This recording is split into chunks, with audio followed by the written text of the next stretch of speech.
Bismillahirrahmanirrahim.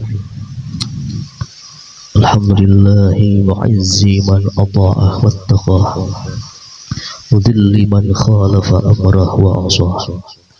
Allahumma salli wa sallim wa barik ala sayyidina Muhammad alladhi la nabiyya ba'dah wa ala alihi wa sahbihi wa mawalah. Subhanaka la ilma lana illa ma 'allamtana innaka antal alimul hakim.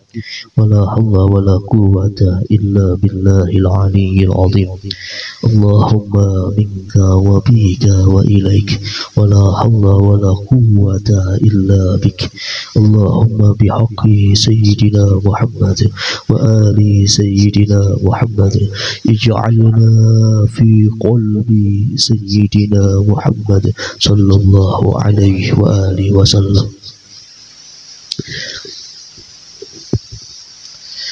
Hadirin wal hadirat rahimakumullah. Dalam kitab Fathur Rabbani wa Faidur Rahmani Sayyidi Syekh Abdul Qadir Al-Jilani qaddasahu sirrah, beliau pernah berkata, kata beliau, in aradtum ayyakunal haqqa azza wa jalla lakum fashtagilu bi ta'atih.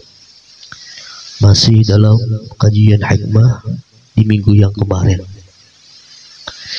In aradtum ayyakunal haqq azza wa jalla lakum.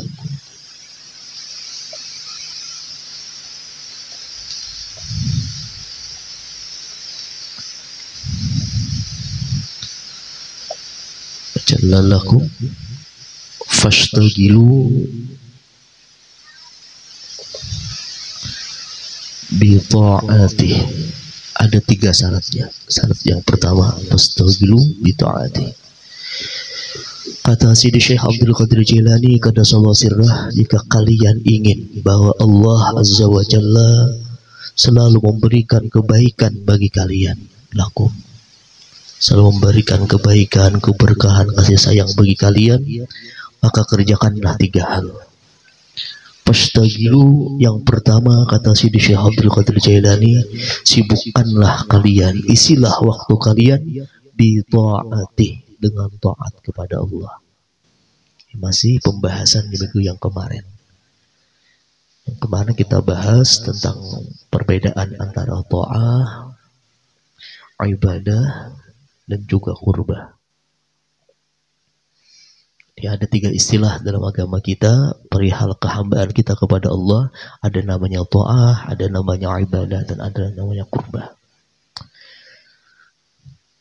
Dan insya Allah dalam kesempatan kali ini yang akan kita bahas lagi tentang bagaimana agar baik ta'ah, agar ibadah atau qurbah. Yang akan kita bahas kesempatan kali ini, bagaimana agar ta'ah atau bagaimana agar ibadah atau pula qurbah bisa sampai ke hadirat Allah Subhanahu wa ta'ala.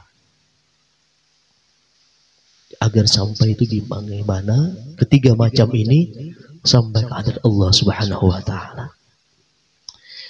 Karena kalau kita renungi, sebenarnya itu lebih berat menjaga ibadah daripada beribadah. Lebih berat menjaga taat ini daripada memperbuat taat. Lebih berat menjaga qurbah ini daripada memperbuat qurbah. Lebih berat menjaga amalan ini agar sampai ke hadirat Allah.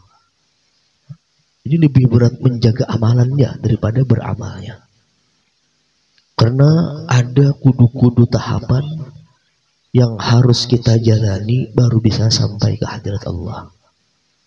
Nah, itulah dalam surah Furqan di ayat ke-10 surah disebutkan apa kata Allah Subhanahu wa ta'ala di surah Fatir ayat ke-10. Di surah Fatir ayat ke-10 apa kata Allah?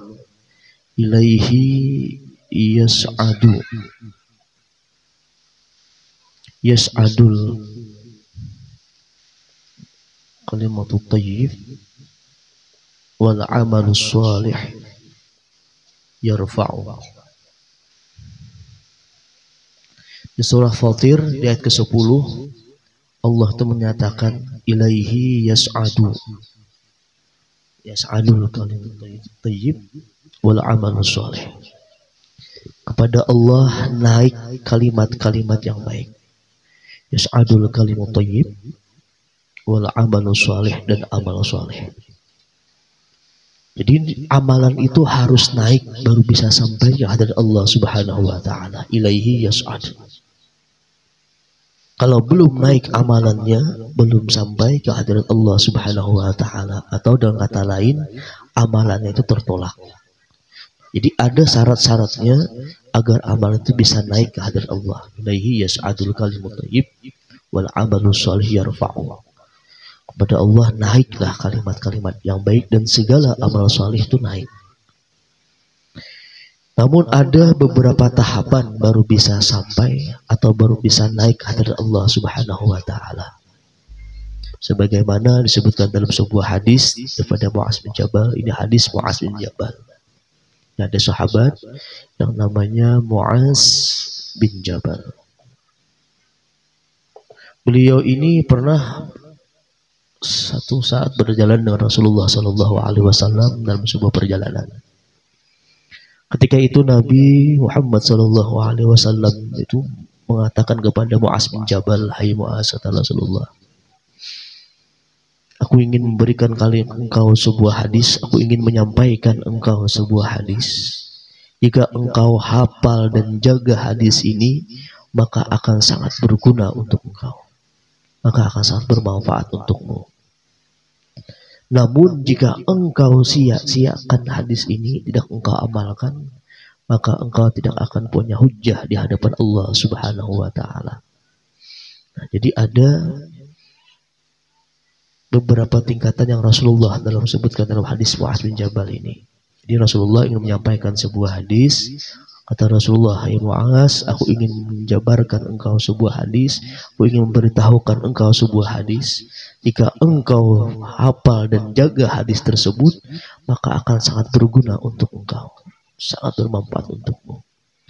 Namun sebaliknya, jika engkau sia-siakan hadis ini, engkau tidak amalkan hadis ini, maka engkau tidak punya hujjah di hadapan Allah Subhanahu wa taala."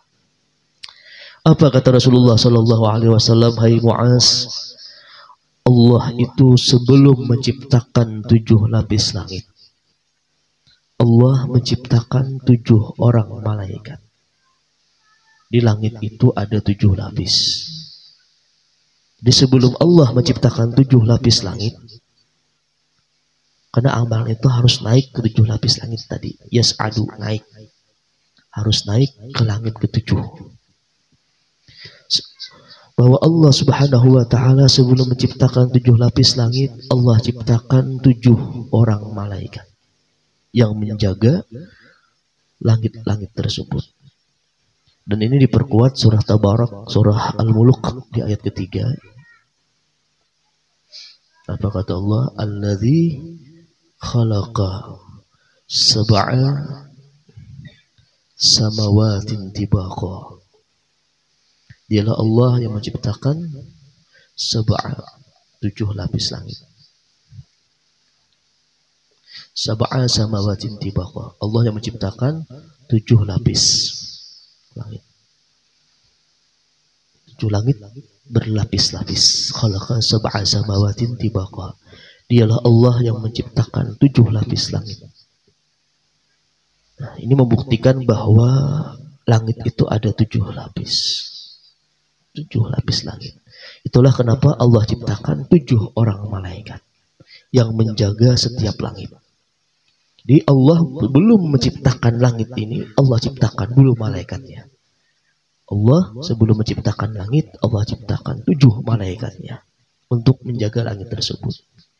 Rasulullah menceritakan bahwa pada suatu ketika ada seorang malaikat hafallah dari bumi ini membawa amalan seorang hamba.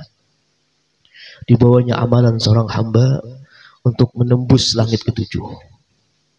Yas'ad, naik malaikat hafallah hamba tadi membawa amalan si hamba yang penuh dengan cahaya. Namun ketika sampai di langit yang pertama, malaikat tersebut minta izin dulu kepada penjaga langit yang pertama. Apa yang dikatakan penjaga langit yang pertama? "Apa yang engkau bawa, hai malaikat hafallah?" Kata malaikat hafadzah, aku membawa amalan seorang hamba Fulan bin Fulan. Aku membawa amalan hamba Fulan bin Fulan, kata malaikat hafadzah tadi. Lalu ketika melihat amalan tersebut, malaikat penjaga langit yang pertama langsung mengatakan, wahai malaikat hafadzah, lemparkan amalan tersebut ke wajah pengamalnya. Baru langit pertama sudah gagal. Kenapa kata malaikat penjaga langit yang pertama, lemparkan amalan yang penuh cahaya ini ke wajah pengamalnya? Kenapa? Karena orang yang mengamalkan amalan tersebut itu memiliki sifat yang tercela, yaitu sifat ghibah. Ghibah.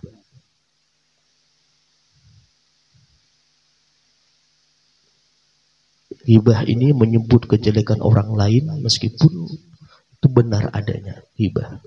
Kalau fitnah kan sebaliknya. Kalau kita menyebut kejelekan orang lain itu mendengar tidak nyaman, itu namanya ghibah. Orang yang mengamalkan amalan tersebut, dia itu suka menggibah manusia yang lain.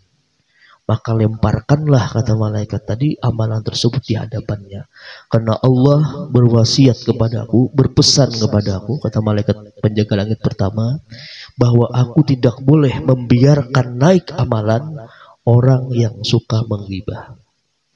Baru langit pertama sudah jatuh. Berarti amalannya tertolak atau tidak diterima Allah Subhanahu wa ta'ala. Baru langit yang pertama. Ada lagi kata Rasulullah, satu ketika lagi ada pulang malaikat.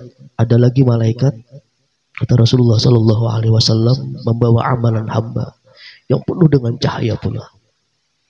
Menaiki langit yang pertama, lolos. Dia tembus langit pertama. Karena sang pengamalnya ini tidak suka menggibah orang lain. Selamat dari sifat gibah. Lolos di langit yang pertama. Namun ketika di langit yang kedua, ditahan oleh malaikat penjaga langit yang kedua. Kata malaikat penjaga yang kedua, wahai malaikat hafadzah, apa yang kau bawa? Dijawab malaikat hafadzah, aku membawa amalan Fulan bin Fulan. Lalu dicek-recek lagi oleh malaikat penjaga langit kedua. Ternyata apa? Ia mendapatkan sebuah kejelekan lagi dan dikatakan oleh malaikat penjaga langit kedua, lemparkan amalan ini lagi ke wajah pengamalnya. Lemparkan lagi amalan ini ke wajah pengamalnya. Kenapa? Karena dia beramal itu ingin mencari harta benda dunia. Karena dia beramal, tujuannya ingin mengumpulkan harta sebanyak-banyaknya. Dan aku, kata malaikat yang kedua, diperintah Allah, diwasiati Allah.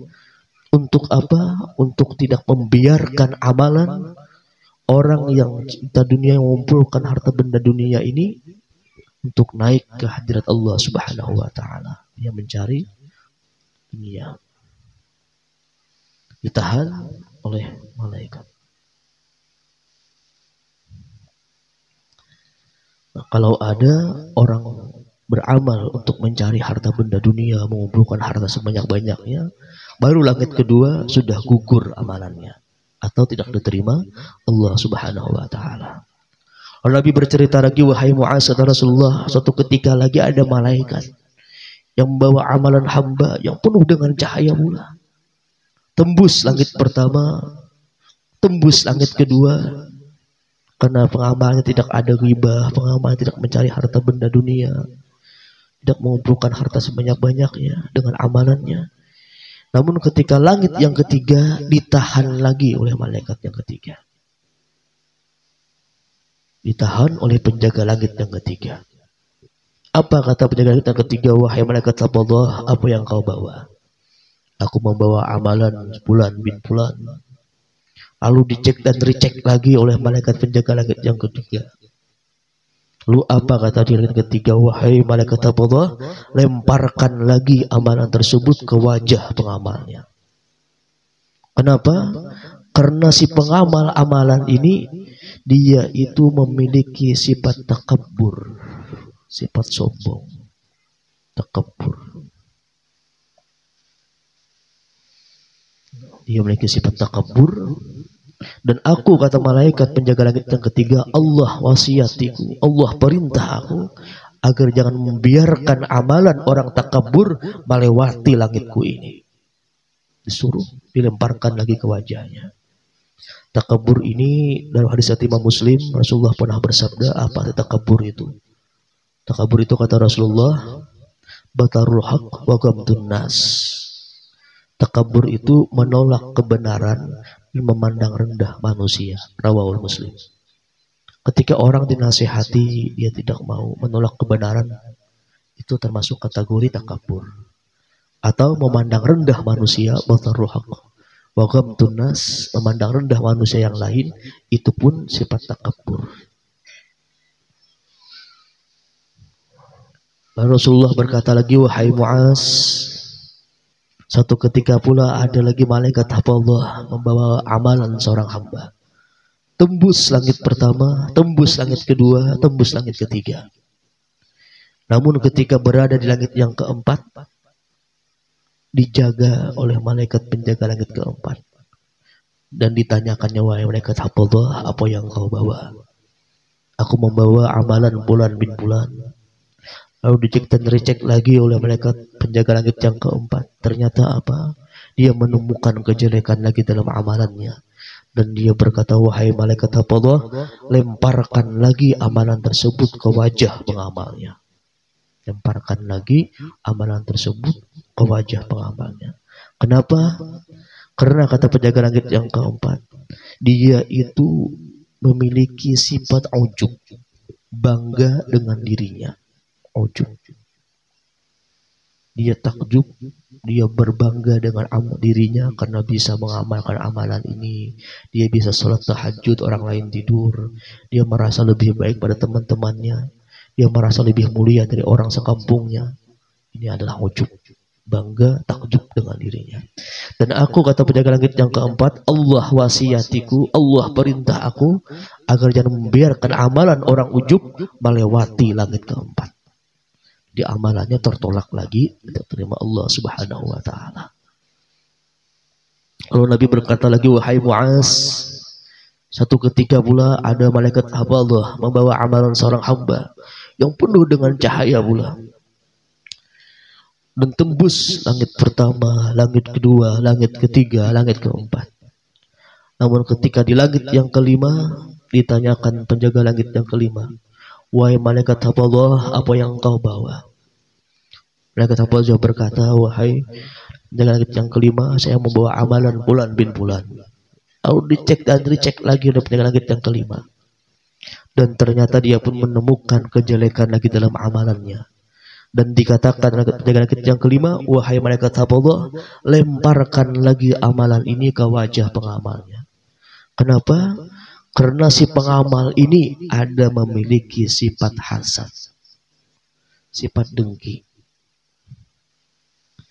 Iri masih diperbolehkan, kalau dengki jangan. Karena kalau iri, misal kawan rajin sedekah, diperintah, disuruh. Iri, misal kawan itu rajin salat tahajud, kita disuruh untuk menirunya. Tapi kalau dengki, itu menghancurkan seseorang. Tidak nyaman ketika mendapatkan orang lain mendapatkan nikmat. Dengki itu tidak merasa nyaman ketika orang lain mendapatkan nikmat. Dengki. Ada hadis dari Imam Bukhari.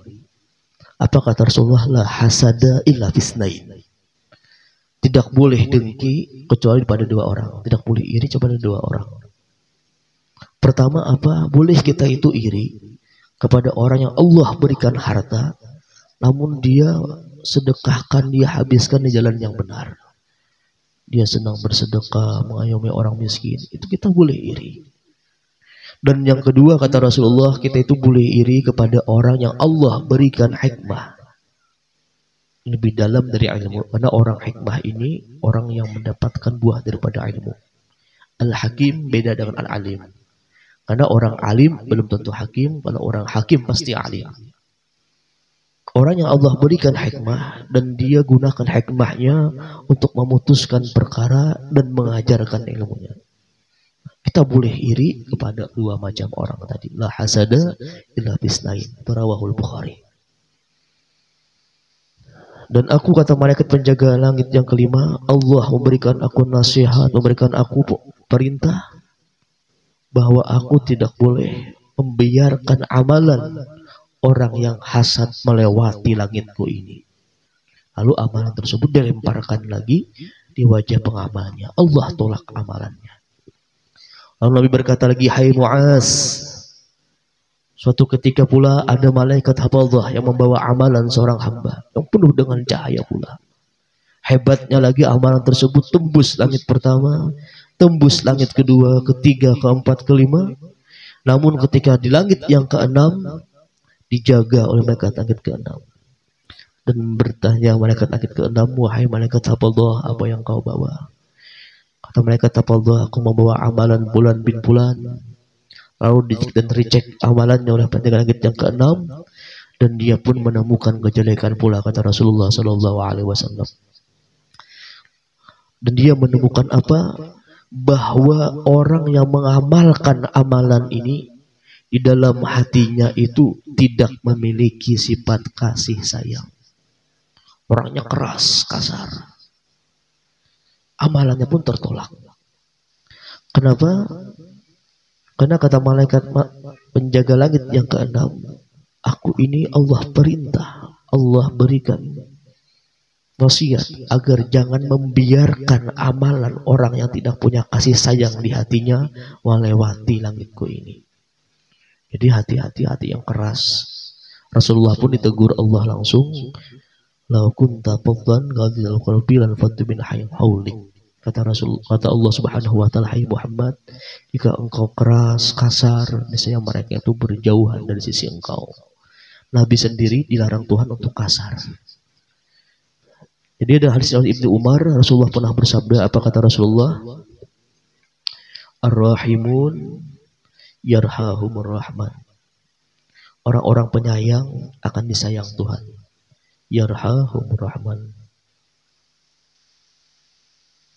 Di orang yang dalam hatinya penyayang itu pasti sayang Tuhan. Irhamu man fil ardi yarhamkum man fis sama. Sayangi orang yang ada di bumi, saya menyayangi engkau orang yang ada di langit. Jadi amalan orang-orang hati yang keras, kasar ini ditolak oleh Allah Subhanahu wa taala. Karena kata malaikat penjaga langit yang keenam, Allah menyuruhku untuk tidak membiarkan amalan orang yang di dalam hatinya tidak ada rasa kasih sayang kepada makhluk-makhluk Allah Subhanahu wa taala. Lalu Nabi bercerita lagi, hai Mu'az, pernah suatu ketika pula malaikat hafadzah membawa amalan seorang hamba yang penuh dengan cahaya pula. Hebatnya lagi mampu menembus langit pertama sampai langit keenam, ditembusnya. Namun apa mau dikata, di langit yang ketujuh dijaga lagi oleh malaikat penjaga langit yang ketujuh, dan dia bertanya, wahai malaikat hafadzah, apa yang kau bawa? Kata hafadzah berkata, aku membawa amalan bulan bin bulan. Lalu dicek dan recheck oleh malaikat langit penjaga yang ketujuh, ternyata apa? Dia menemukan satu kejelekan lagi, dan dikatakan di langit ketujuh, wahai malaikat hafadzah, lemparkan lagi amalan tersebut ke wajah pengamalnya. Kenapa? Karena kata penjaga langit yang ketujuh, Allah itu memerintah aku agar jangan membiarkan amalan orang yang suka namanya disebut-sebut, orang yang suka kemasyhuran. Itu Allah Ta'ala melarang aku untuk membiarkan orang yang suka dengan namanya disebut. Dia senang kalau namanya dibicarakan orang, dia senang kalau namanya viral, dia senang kalau namanya itu masyhur. Orang yang amalan demikian ditolak Allah di langit yang ketujuh. Gugur amalan orang yang senang kemasyhuran. Gugur amalan orang yang senang namanya disebut-sebut, dipuji-puji orang. Ketika hati kita demikian, maka amal kita gugur. Meskipun sudah tembus langit yang keenam, langit ketujuh gugur. Hadirin wal hadirat rahimakumullah. Lalu Nabi menceritakan hadisnya lagi, apa kata Rasulullah? Pada suatu ketika pula ada malaikat hafadzah yang membawa amalan-amalan seorang hamba yang penuh dengan cahaya pula. Bahkan hebatnya lagi amalan tersebut sampai tembus ke langit yang ketujuh. Tembus ke langit yang ketujuh. Di hebatnya amalan hamba ini, dia bisa menjebol sampai langit 7. Dia tidak punya sifat ghibah, dia tidak punya sifat ingin mengumpulkan harta dunia, dia tidak punya sifat takabur, dia tidak punya sifat ujub, dia tidak punya sifat hasad, dia sifatnya penyayang, dan dia tidak suka dengan kemasyhuran. Sepintas seperti selamat. Namun kata Rasulullah Shallallahu Alaihi Wasallam, ketika malaikat Allah ini bisa menjebol ketujuh langit tersebut dan menghadapkan kehadirat Allah Subhanahu Wa Taala. Namun apa kata Allah Subhanahu Wa Taala? Wahai 7 malaikatku, engkau ini hanya sebagai penjaga. Namun aku, kata Allah Subhanahu Wa Taala, ialah zat yang maha mengawasi.